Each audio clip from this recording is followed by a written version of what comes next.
ಯಾರಾದರೂ ಒಬ್ರು ಗೆಲ್ಲೇಬೇಕಿತ್ತು, ಅದು ನಾವು ಅಂತಲೂ ಅಂದ್ಕೊಂಡಿದ್ವಿ. ಬಟ್ ಅದನ್ನು ನಾವು ಅಂದ್ಕೊಂಡಂಗೆ ಆಗಲಿಲ್ಲ. ಬಟ್ ಅದರಲ್ಲಿ 5,35,000 ಅದು ತುಂಬಾ ದೊಡ್ಡ ನಂಬರ್.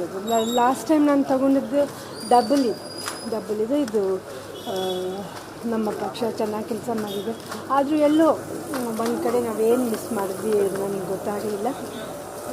ಬಟ್ ನಾವು ಮಾಡಬೇಕಾದ್ದೆಲ್ಲನೂ ಮಾಡಿದ್ವಿ ಅಂತ ನನಗನ್ಸುತ್ತೆ. ಜನನೂ ಸಪೋರ್ಟ್ ಮಾಡಿದ್ದಾರೆ. ಇಷ್ಟೊಂದು ನಂಬರಲ್ಲಿ ಇಷ್ಟೊಂದು ಓಟ್ಸ್ ಬಂದಿದೆ. ನನಗೆ ಭಾಳ ಸಂತೋಷನೇ ಆಗಿದೆ. ಆ್ಯಕ್ಚುಲಿ ನನಗೆ ಸಂತೋಷ ಆಗಿದೆ.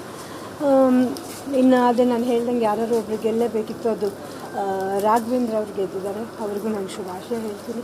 ಆಮೇಲೆ ಒಳ್ಳೆಯ ಕೆಲಸಗಳನ್ನ ಮಾಡಲಿ ಅಂತಲೂ ಕೂಡ ನಾನು ಆಶಿಸ್ತೀನಿ. ಇನ್ನು ಶಿವಮೊಗ್ಗ ಬಿಡೋ ಪರೀಕ್ಷೆ ನನಗೆ ಬರೋದೇ ಇಲ್ಲ. I am going to be here always. ನಾನು ಜನಕ್ಕೆ ಪ್ರಾಮಿಸ್ ಮಾಡಿದ್ದೆ, ನಾನು ಇಲ್ಲೇ ಇರ್ತೀನಿ, ಎಲ್ಲೂ ಹೋಗಲ್ಲ ಅಂತಲೂ ಪ್ರಾಮಿಸ್ ಮಾಡಿದ್ದೆ. ಸೊ ನಾನು ಶಕ್ತಿಧಾಮ ಮಾಡೋ ವಿಷಯನೂ ಕೂಡ ಎಲ್ಲ ಕಡೆಗೂ ಹೇಳಿದ್ದೆ. ನಾನು ಅದನ್ನು ಕೂಡ ನಾವು ಮಾಡ್ತೀವಿ. ಜೊತೆಗೆ ನಮ್ಮದೇ ಒಂದು ಸ್ವಂತ ಮನೆ ಕೂಡ ಇದು ಮಾಡ್ತೀವಿ. ಶಿವಮೊಗ್ಗ ಬಿಟ್ಟು ಹೋಗೋ ಪ್ರಶ್ನೆನೇ ಬರೋಲ್ಲ. ನನ್ನ ಕೈಲಾದ ಎಲ್ಲ ಕೆಲಸಗಳು ನಾನು, ನನ್ನ ತಮ್ಮ, ನಮ್ಮ ಮುಖಂಡರು, ನಮ್ಮ ಪಕ್ಷ ಎಲ್ಲರೂ ಸೇರಿ ಒಳ್ಳೆಯ ಕೆಲಸಗಳನ್ನ ಮುಂದುವರ್ಸ್ಕೊಂಡು ಹೋಗ್ತೀವಿ ಅಂತ ಹೇಳೋಕ್ಕೆ ಇಷ್ಟಪಡ್ತೀನಿ.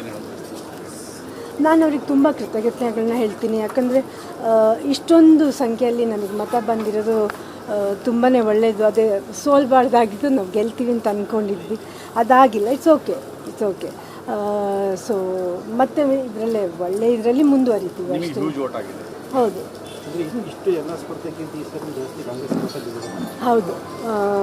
ಲಾಸ್ಟ್ ಟೈಮ್ ನಾನು ಡಬಲ್ ಅಂದ್ಕೊಳ್ತೀನಿ, ಅದಕ್ಕಿಂತ ನಾನು ಡಬಲ್ಲಾಗಿ ಇಲ್ಲಿ ನಾವೆಲ್ಲ ತಗೊಂಡಿದ್ದೀವಿ.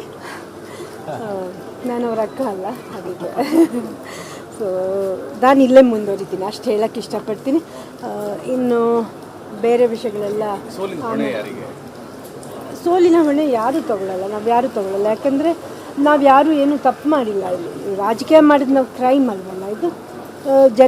ಜನರಿಗೆ ಕೆಲಸ ಮಾಡಬೇಕು ಅನ್ನೋ ಆಸೆಯಿಂದನೇ ನಾನು ಬಂದಿದ್ದು. ನಾನೇನಾದರೂ ತಪ್ಪು ಕೆಲಸ ಮಾಡೋದಿದ್ದರೆ ಶಿವರಾಜ್ ಕುಮಾರ್ ಅವ್ರು ನನಗೆ ಸಪೋರ್ಟ್ ಮಾಡ್ತಿರ್ಲಿಲ್ಲ, ಇಲ್ಲಿ ಜನ ನನಗೆ ಸಪೋರ್ಟ್ ಮಾಡ್ತಾ ಇರಲಿಲ್ಲ. ನಮ್ಮ ಹೆಣ್ಮಕ್ಳೆಲ್ಲ ಇಲ್ಲಿ ನನಗಿನ್ನ ಹೆಚ್ಚಾಗಿ ಕೆಲಸ ಮಾಡಿದ್ರು. ಅವ್ರ ಪಾಪ ಬಿಸಿಲಲ್ಲಿ ಇಡೀ ದಿನ ಸುತ್ತಿ ಎಲ್ಲ ಮಾಡಿದ್ದಾರೆ. ಅವ್ರಿಗೆಲ್ಲ ನಾನು ಕೃತಜ್ಞತೆ ಕೊಡ್ತೀನಿ. ಸೋಲಿನ ಹೊಣೆ ಯಾರಿಗೂ ಇಲ್ಲ. ನನಗೆ ಗೊತ್ತಿಲ್ಲ ಅದೇನಾಯ್ತಂತ. ಸೊ ನಾನಂತೂ ಕಾನ್ಫಿಡೆಂಟ್ ಆಗಿದ್ದೆ, ಈ ಸರಿ ನಾವು ಗೆಲ್ತೀವಿ ಅಂತ.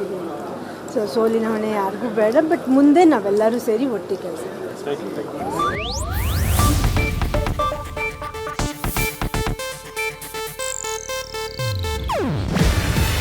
ಇದು ಏಷ್ಯಾನೆಟ್ ನ್ಯೂಸ್ ನೆಟ್ವರ್ಕ್ ಪ್ರಸ್ತುತಿ. ನೀವು ನೋಡ್ತಿದ್ದೀರಾ ಏಷ್ಯಾನೆಟ್ ಸುವರ್ಣ ನ್ಯೂಸ್.